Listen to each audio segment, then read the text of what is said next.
बिस्मिल्लाहिर्रहमानिर्रहीम नाज़रीन, मैं थोड़ा मेज़बान मुजाहिद शाकिर सरगढ़ा।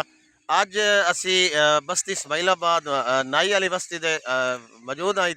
इत्थे रात नूं एक थाड़ा सराय सूद दी हदूद चोरी की वारदात हुई है, जिहदे विच इन्हां चोरां ने एक गरीब बेनतकाश जिहड़ा ज़ईफ आदमी है ओहदी जिहड़ा मझ ओह चुरा ते लै गए, ओह छोड़ ते लै गए। अहले इलाके दे जिहड़े लोग हैं इत्थे जमन। मजीद इन्हां दे कोल पुछां की आखना चाहते जी सर, की आखना चाहते हो तुसीं? बिल्कुल जी, गरीब आदमी है जी। वो पल्ले शायद काई नहीं है जी, बिल्कुल मजदूर आदमी है। और राती वो 3 लाख की मझ छुट गई है जी। ना वो कोई औलाद है, कश ही वो काई नहीं है। तो गरीब आदमी का दरवाज़ा खोल के मझ चक के लै गया। अच्छा सर, की मुतालबा करना चाहो, कि मुतालबा तुहाडा जी? साडा जी हुकूमत नाल मुतालबा है जी, जी हाँ। मेहरबानी करके इसदी रोकथाम की जाए।